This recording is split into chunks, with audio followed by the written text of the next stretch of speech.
Bonjour, bienvenue à notre nouvelle émission de Rencontre divine. Ce matin, je suis très ravie de vous avoir. Peut-être vous êtes juste en train de vous connecter. Je vous prie de ne pas vous déconnecter. Restez connectés pour suivre notre nouvelle émission ce matin. Ok, c'est Maman Lucille de la cathédrale des signes et des prodiges. Nous avons commencé une série merveilleuse, une étude super puissante concernant le Seigneur Jésus-Christ. Vous savez, lorsque nous entendons parler de Jésus, il y a certaines personnes qui connaissent seulement l'histoire du 25 décembre. Jésus est né, on va célébrer, c'est Noël. Il y a d'autres qui savent que Jésus, c'est la Pâque, c'est le moment où il est mort et puis il est ressuscité. Et puis peut-être c'est juste ça que tu connais de Jésus. Alors nous venons à travers cette émission, surtout à travers cette série, pour vous faire comprendre que ce n'est pas tout. Ce n'est pas tout. Jésus est plus que ce que vous connaissez concernant tout ce que vous savez peut-être de Noël ou bien juste de la Pâque. Il est au-delà de cela. Alors nous voulons à travers cette émission vous encourager à découvrir la personne de Jésus sur son éternité, sur sa divinité, sur sa perfection, son incarnation et beaucoup d'autres domaines. Alors, ce matin, nous allons parler de sa perfection. Nous allons parler de la perfection de Christ. S'il vous plaît, après avoir écouté ces émissions, prenez le temps. C'est une bonne chose. Allez ouvrir vos Bibles, essayez de voir ce que vous pouvez découvrir concernant sa personne.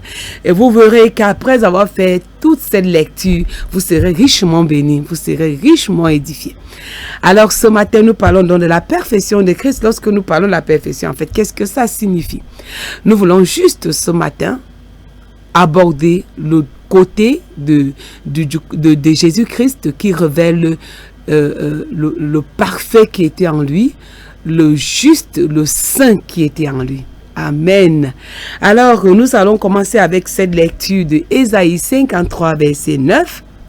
Ce matin, nous ouvrons nos Bibles dans Ésaïe 53, verset 9. Il est dit ici qu'on a mis son sépulcre parmi les méchants, son tombeau avec les riches, quoiqu'il n'eût commis de violence et qu'il n'eût point de fraude dans sa bouche.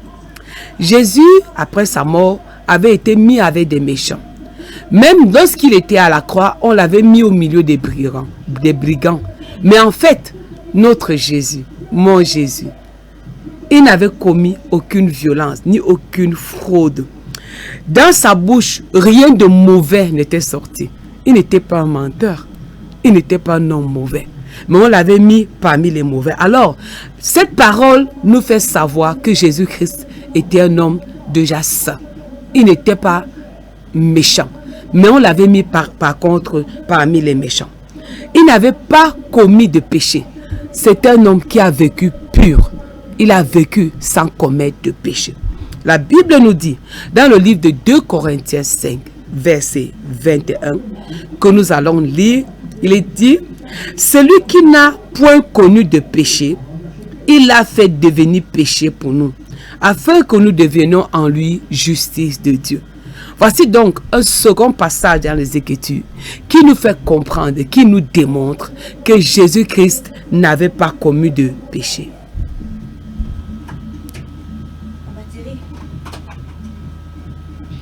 Rien à enregistrer, tout recommencer.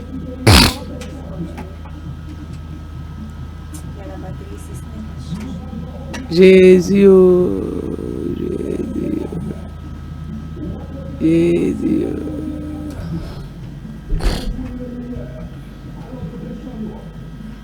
La batterie qu'on dit qu'il faut même manger. Oh, l'affaire des batteries ici. Il nous faut combien de batteries? Peut-être qu'il faut qu'on ait 5 batteries ici. Parce que là, on a 2, non?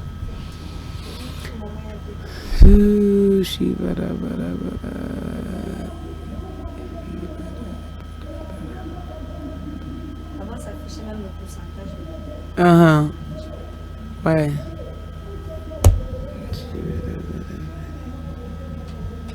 Mais je sais que c'est faible parce que quand je mets c'est rouge. On ne sera pas savoir. Au moins si ça avance, au moins. Tu as dit que ça va avancer, non? On ne recommence pas. Ok, on va continuer. Donne-moi le signal. Ok, on était dans 2 Corinthiens 5, 21. Mhm. Ok, Platon dans 3, 2, 1. Notre Jésus, il n'a pas commis de péché.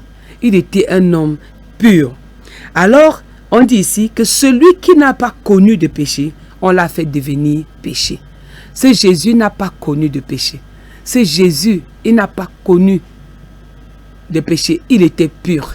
Il était saint dans sa façon d'être. C'est pour cela que nous parlons ce matin de sa perfection. Peut-être vous venez de vous connecter à Canal 7 Gospel ou à Radio Libération, je ne sais pas, sur YouTube, partout dans le monde. Et vous êtes en train de vous demander, mais en fait, il s'agit de quoi?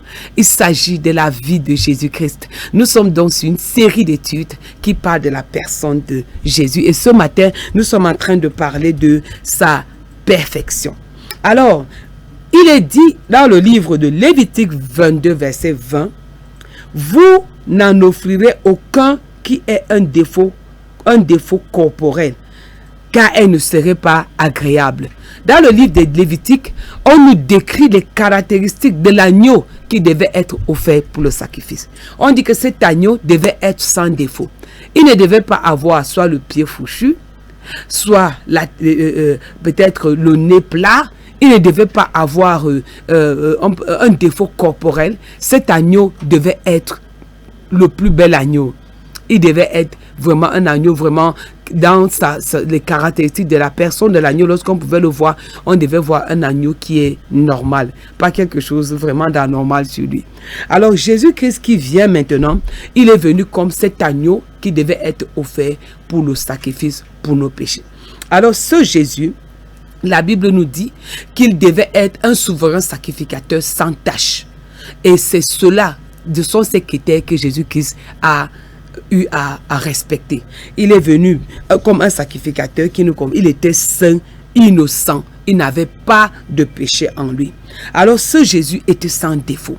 Il est venu nous montrer par là qu'on ne devait pas offrir n'importe quel sacrifice à Dieu.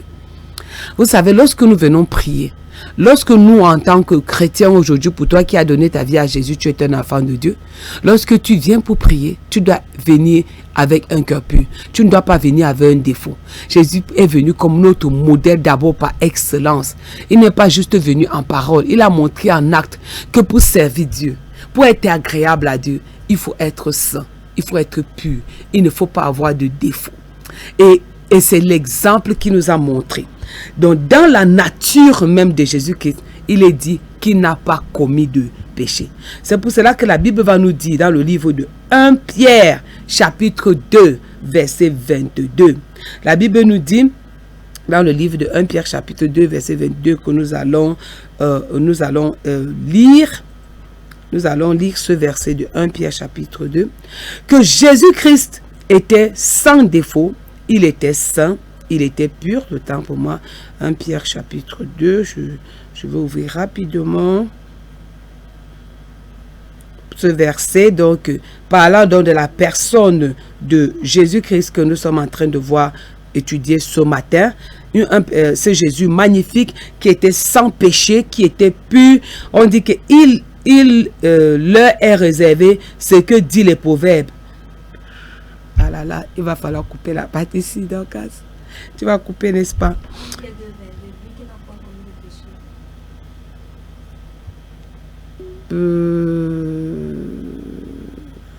Ah oui, 1 Pierre 2, 22. Attends, pourquoi je suis dans 2 Pierre? Donc, s'arrête.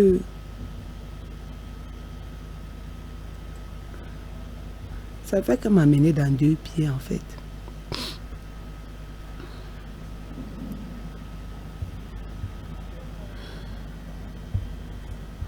Je te vais donner 1 Pierre 2, 22 là-bas. Hé, donc, s'arrête. Cela, c'était 1 Pierre 1, 15. Oui. Donc, tu as mis pause. Tu as coupé tout ça. Ok, donc, dans le livre de 1 Pierre, on est dans 1 Pierre combien? 1 Pierre 1, verset 15. Plutôt, le livre de 1 Pierre 1, verset 15. Il est dit, mais puisque celui qui nous a appelés est saint, c'était pas ça.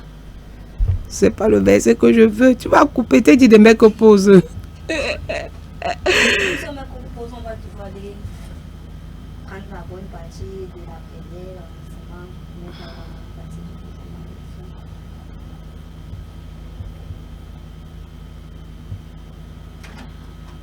de Ok, c'est ok. Nous étions donc j'étais en train de lire ce texte dans 1 Pierre 2, verset 22. Ce verset nous dit, lui qui n'a point commis de péché et dans la bouche duquel il ne s'est trouvé aucune fraude. C'est Jésus-Christ dans sa nature. Il avait cette nature sainte, cette nature pure, cette nature sans péché en lui. C'est pour cela qu'il a offert le sacrifice acceptable. Son sacrifice était accepté parce que Jésus-Christ était pur. Il était véritablement pur, il était saint. Son sacrifice a été accepté par Dieu. N'est-ce pas merveilleux? Vous savez, lorsque quelqu'un peut vous parler de sa capacité de pouvoir vous aider, mais lorsque vous regardez d'abord sa vie, vous vous demandez que mais comment est même la vie de celui-là qui veut vous aider? Lorsque Jésus qui dit qu'il est venu pour nous sauver, il ne dit pas seulement des paroles. Lorsque nous regardons sa vie à travers les Écritures, nous nous rendons compte que sa vie, simplement sa façon de vivre, méritait le salut de nos vies. Nous célébrons donc ce sacrifice parfait que Jésus-Christ a donné. Et c'est pour cela qu'aujourd'hui, nous célébrons des hommes de Dieu qu'ils se donnent à Dieu véritablement d'un cœur pur. Et lorsque nous regardons ces serviteurs de Dieu, ces personnes qui servent Dieu, nous voyons aussi pas seulement ce qu'ils disent, mais ce qu'ils font. Et nous bénissons Dieu pour ces hommes de Dieu qui honorent Dieu par leur façon d'être. Et ce matin, je voudrais une fois de plus profiter pour célébrer mon prophète, le prophète Samuel aussi, parce que sa vie est un modèle par excellence. Nous pouvons voir sa façon de vivre avec son époux Chemène aussi, qui, à travers le mandat qu'il porte, apporte un très grand changement dans la vie de plusieurs personnes, des restaurations dans les vies. Et nous célébrons Dieu pour ces personnes qui ne parlent pas seulement de Jésus, mais qui vivent pour Jésus. Et leur vie impacte aussi nos vies, parce qu'aujourd'hui, je peux être ce que je suis à travers la prédication de l'évangile pur, à travers la prédication de l'évangile sainte, qui apporte une transformation de vie. Donc ce matin, je vous célèbre. Alléluia. Donc nous parlons donc de Jésus. Il était cet agneau pur, saint, sans défaut. Et c'est le souverain sacrificateur qu'il nous fallait. Nous célébrons Jésus ce matin. Nous le bénissons parce qu'il fallait une personne comme lui, qui pouvait venir se donner et être vraiment et offrir un sacrifice agréable pour le salut du péché de l'humanité. Il était donc, comme Hébreux 7, verset 26 va nous dire, Hébreux 7, verset 26, que nous allons lire, ce verset nous dit qu'il nous convenait en effet d'avoir un souverain sacrificateur comme lui. Alléluia. Il nous convenait à tous, chers téléspectateurs. Il nous convenait d'avoir un souverain sacrificateur comme lui, saint, premièrement, innocent, deuxièmement, sans tache, séparé des pécheurs, plus élevé que les cieux. Alors, regardez les qualificatifs de la personne de Jésus-Christ. On dit qu'il était saint. Il était pur. Ce Jésus était pur. Alors peut-être ce matin, pendant que tu écoutes à cette émission, en ce moment, tu peux te dire, mais est-ce que moi, Jésus peut me recevoir? Est-ce que Jésus peut vraiment m'accepter? Oui, Jésus peut t'accepter. Parce que lui, le Saint, il s'est fait pécher pour toi. Il a donné sa vie pour toi. Il est mort pour toi à la croix. Parce qu'à travers son sang aussi, Jésus te donne la possibilité d'être pur. En versant un sang pur, il est celui-là qu'il fallait pour que nos vies aussi soient purifiées. Jésus a versé son sang pour toi. Son sang a coulé à la croix de Golgotha. Un sang pur pour des impurs. Alors ainsi aujourd'hui, nous, toi, vous qui m'écoutez, vous pouvez être purs. Alors ne te dis pas, ma vie est vraiment trop sale, je mène une vie vraiment pas agréable, ma manière de me comporter c'est pas bien, je fais des choses qui ne sont pas vraiment valorisables. Mais ce matin, pendant que nous parlons ce matin, Jésus-Christ, comme vous l'écoutez, il peut te rendre pur. Alors, là où vous vous trouvez ce matin, recevez cette grâce-là d'être pur. Pendant que nous parlons de lui, nous sommes transformés en la même image, Amen. Celui qui reçoit Jésus est transformé en la même image. Celui qui croit en Jésus est transformé comme Jésus-Christ à la même image de Dieu. Il devient saint, il devient pur. Donc la Bible nous dit dans Hébreux 7, verset 26, qu'il était innocent. Il était innocent. Il était sans tache. Jésus-Christ était sans tache. On ne pouvait pas trouver en lui de quelque chose à l'accuser. Vous savez, lorsqu'on l'a pris pour l'amener à Golgotha, les sacrificateurs et plusieurs autres personnes ont cherché des points où est-ce qu'ils pouvaient l'accuser. Ils se sont dit, où est-ce qu'on peut accuser cet homme? Mais ils n'ont pas trouvé. Juste à ce qu'il fallait tout simplement qu'il fabrique des choses qui n'étaient pas vraies pour pouvoir l'accuser, parce que ce Jésus était parfait. Il était parfait en toutes choses. Alléluia. Amen. Est-ce qu'on peut le célébrer ce matin? Il était parfait en toutes choses. Il mérite notre adoration. Il était séparé des pécheurs. Il n'avait pas de place avec les pécheurs. Vous savez, la Bible nous dit dans le livre des Psaumes que nous devons nous séparer de toute personne qui est impure. Nous ne devons pas marcher avec des gens qui vivent dans le péché. Nous ne devons pas être en compagnie des moqueurs. Nous ne devons pas être en compagnie. Si tu es un enfant de Dieu, je voudrais t'encourager ce matin. Ne marche pas avec des moqueurs. Ne marche pas. Sépare-toi des pécheurs. C'est pas toi des personnes qui vont t'amener à ne pas aimer Jésus comme il le faut. Vous savez, il y a souvent, on dit toujours, dis-moi avec qui tu marches, je te dirai qui tu es. Alors regarde les gens tous ces moments qui sont autour de toi. Et quelles sont ces personnes qui t'entourent? Comment est-ce qu'ils vivent? Comment est-ce qu'ils se comportent? Et tu marches avec qui? Parce que si tu marches avec des soulards, désolé, tu vas finir par être comme eux. Donc si tu marches avec des gens de mauvaise vie, tu seras comme eux. Mais je voudrais vous encourager ce matin de vous séparer de toute personne qui peut vous empêcher de pouvoir véritablement accomplir les projets que Dieu a réalisés pour vous. Alors, Jésus-Christ était pur, il était séparé des pécheurs. On ne pouvait pas trouver Jésus en compagnie des gens de mauvaise vie, non.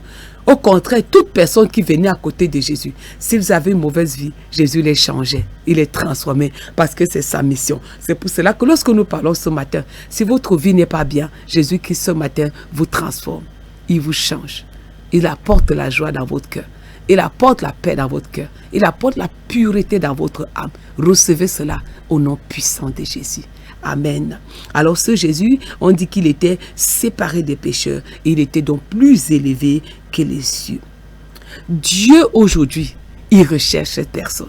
Où sont ces personnes qui vont venir à Jésus, qui vont se donner à Jésus et qui seront transformés à cause du sang de l'agneau, qui seront transformés à cause du fait qu'ils ont fait de Jésus leur Seigneur et leur Sauveur. Où sont ces personnes? Dieu recherche les adorateurs, ceux qui l'adorent en esprit et en vérité. Mais je sais que tu es cette personne. Amen.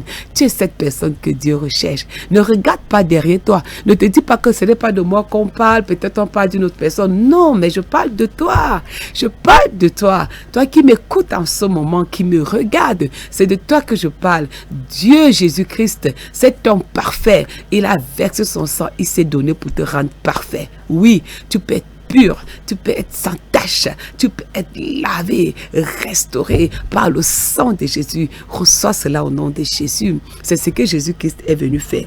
Il est venu afin de transformer ce qui était impur et rendre cela pur. Et c'est pour cela que nous allons encore lire ce texte maintenant dans 1 Pierre chapitre 1 verset 15. Puisque celui qui vous a appelé est saint, vous aussi soyez saints dans toute votre conduite. Alléluia. Amen. Puisque celui qui nous a appelé est saint, puisque Jésus qui nous a sauvés est saint, alors nous aussi soyons saints. Vous savez, moi, je marche avec le Seigneur depuis plus de 30 ans et je me rends compte, plus de temps passe, c'est si beau de marcher avec Jésus et de découvrir comment il peut administrer dans nos vies. Il administre dans la vie d'un homme, il parle dans le cœur d'un homme parce qu'il me parle, parce qu'il me lave, parce je peux m'entretenir avec lui. En marchant avec lui, c'est si merveilleux. Et c'est beau de ne pas juste vivre pour vivre, juste pour manger, pour dormir et pour boire. Non, il faut te réveiller. Lève-toi parce que Jésus a besoin de toi. Jésus veut marcher avec toi. Jésus veut être l'accompagnateur de ta vie. Jésus veut t'amener dans un lieu glorieux. Jésus veut t'amener dans toute sa gloire. gloire. Les projets de Dieu pour toi sont des projets glorieux. Et tu ne peux pas accompagner ces projets si tu es loin de Jésus. C'est pendant que tu t'approches de lui que lui, le parfait, il te rend pur. Lui, le parfait, il te rend saint. Puisque celui qui nous a appelés est saint, nous aussi soyons saints dans toute notre conduite. Jésus-Christ va te rendre saint pour commencer une marche avec toi, pour commencer un voyage avec toi, un voyage pour t'amener dans ta destinée glorieuse. Et je profite parce que toute cette période, notre Père nous parle d'une destinée glorieuse. Et il nous dit, lorsqu'il nous a fait sortir d'Égypte, le prophète Samuel aussi, il dit que lorsqu'il nous a fait sortir d'Égypte, lorsqu'il nous a fait sortir de ce monde de prostitution, ce monde de péché, ce monde d'alcoolisme, ce monde de sorcellerie, là où tu as été tenu captif, lorsque Jésus-Christ t'enlève de là, il t'amène dans ton Canaan, il te conduit dans ta terre promise, il t'amène dans le beau et merveilleux pays, lieu qu'il a réservé pour toi. Il y a un lieu glorieux pour toi. Alléluia.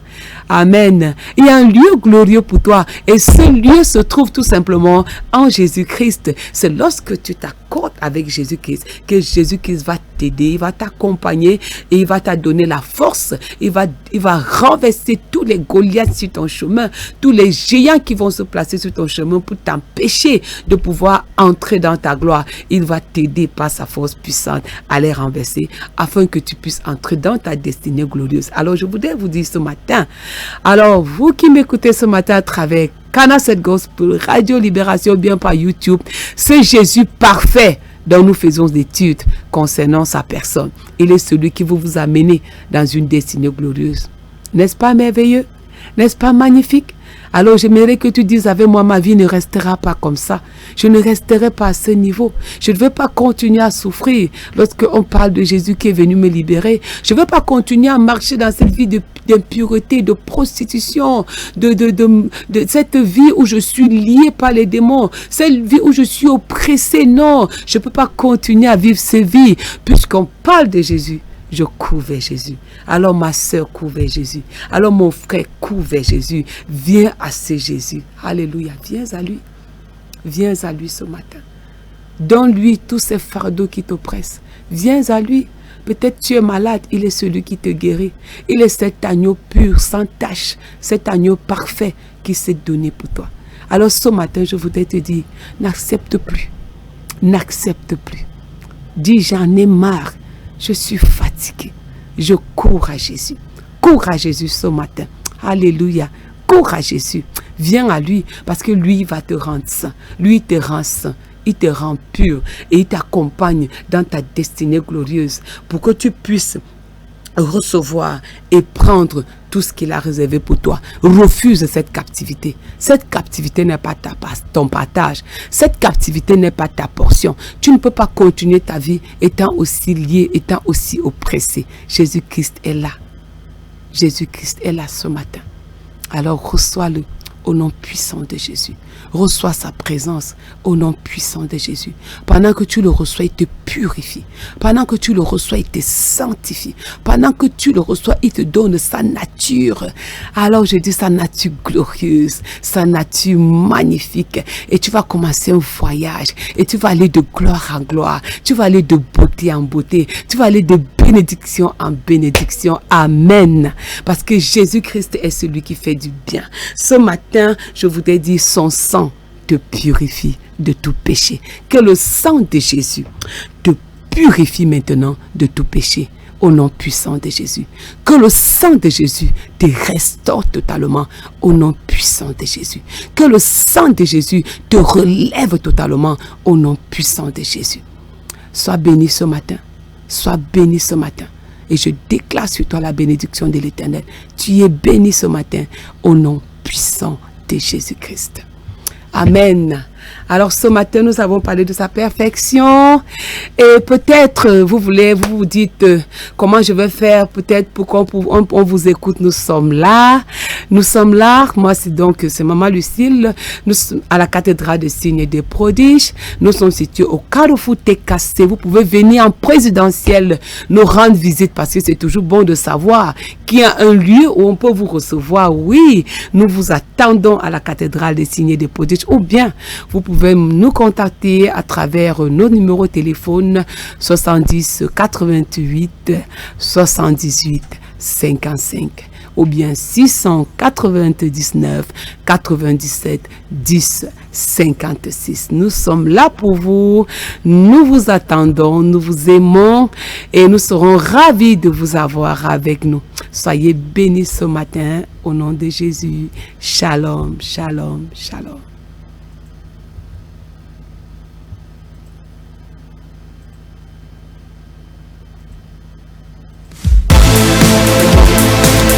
Et Dieu, tout à l'heure, Dorcas, tu vas. Oh yo, c'est quand même les minutes. Oui, moi j'ai pas besoin de minutes. Ah, pas pousser. Le radiateur dérange.